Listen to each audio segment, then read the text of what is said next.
उद्या आहे पौर्णिमा आणि तीही अधिक महिन्यातील पौर्णिमा. एक अत्यंत दुर्मिळ योग आहे.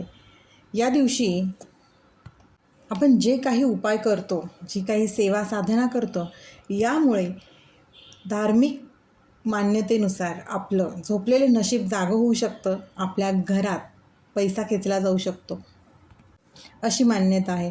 पण त्यामुळे आपल्याला कष्ट करायचे नाही असं नाही आहे. आपल्याला कष्ट करायचेच आहे. कष्टाला आणि कर्माला पर्याय नाही. आपल्याला हे करून सेवा करायच्या आहेत. आपल्या मराठी वर्षानुसार अधिक महिना हा 3 वर्षातून एकदा येतो. हा महिना आपल्या भगवान विष्णूंना समर्पित आहे, म्हणून त्याला पुरुषोत्तम मासही म्हटलं गेलेलं आहे. या महिन्यात येणाऱ्या पौर्णिमेला लक्ष्मीनारायणाची पूजा करण्याने आपल्याला आपल्या सामान्य दिवसापेक्षा अधिक जास्त पटीनं फळ मिळत असतं. जर आपल्याकडे पैसा टिकत नसेल, वायफळ खर्च होत असेल, तर या दिवशी केलेले उपाय थेट आपल्याला विष्णू लक्ष्मीची कृपादृष्टी मिळवून देतात. 31 मे या दिवशी पौर्णिमा आहे आणि या दिवशी रविवार आहे. रवी योग निर्माण होत आहे आणि हा योग यश देणारा योग मानला गेलेला आहे. तसेच या दिवशी चंद्र आणि गुरु शुभस्थितीमुळे आपल्याला इतरही लाभकारी योग देखील तयार होताना दिसत आहेत. त्यामुळेच आपल्याला काय उपाय करायचे आहेत, तर अधिक महिन्यातील या पौर्णिमेला सकाळी लवकर उठून आंघोळ करून तांब्यात स्वच्छ पाणी घ्यायचं आहे. त्यात थोडंसं गंगाजल, चिमूटभर हळद मिसळून ते पाणी आपल्या घराच्या मुख्यद्वारावर शिंपडायचं आहे. त्यानंतर हळदीने स्वस्तिक काढायचं आहे. यामुळे काय होतं, तर आपल्या घरातील नकारात्मकता दूर होते आणि राहुदोष असेल तर तोही दूर होत असतो. तसेच आपल्याला पिंपळाच्या झाडाला जल अर्पण करायचं आहे. शास्त्रानुसार पिंपळाच्या झाडात माता लक्ष्मी आणि भगवान विष्णू यांचा वास असतो. त्यामुळेच पौर्णिमेच्या दिवशी आपल्याला पिंपळाच्या झाडाला जे जल अर्पण करणार आहे ना, त्यामध्ये थोडं पाणी, थोडं दूध आणि त्यात साखर किंवा गूळ मिसळून आपल्याला पिंपळाच्या मुळाला अर्पण करायचं आहे. आणि त्यानंतर सायंकाळी पिंपळाच्या झाडाजवळ एक तुपाचा दिवा लावायचा आहे. यामुळे आपल्या घरातील पैशाची जी काही चणचण असेल, जी काही अडीअडचणी असतील, त्या दूर होण्यास मदत होते. आणि संध्याकाळी आपल्या घरातील देवाऱ्यात माता लक्ष्मीची विधिवत पूजा करून पूजेवेळी लक्ष्मी मातेला 11 पिवळ्या कवड्या आणि मखाण्याचा नैवेद्य दाखवायचा आहे. पूजा झाल्यावर या कवड्या एका लाल कपड्यात बांधून आपल्या तिजोरीत, जिथे आपण पैसे ठेवतो, त्या जागेवर ठेवायचा आहे.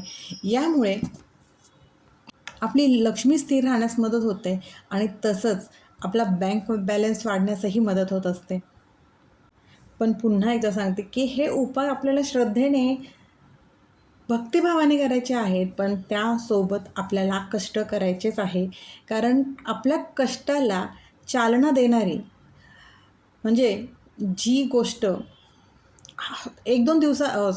10 दिवसांनी होणार असेल, तर ती गोष्ट 5 दिवसावर येण्यास मदत होत असते ह्या उपायांनी. आणि पौर्णिमेचा संबंध थेट चंद्राशी असतोच.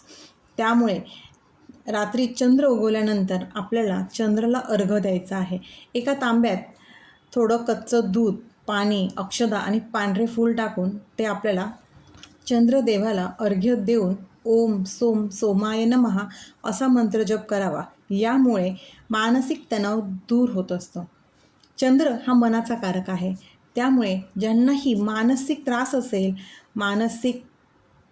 हल्ली मानसिक त्रास बऱ्याच जणांना असतो.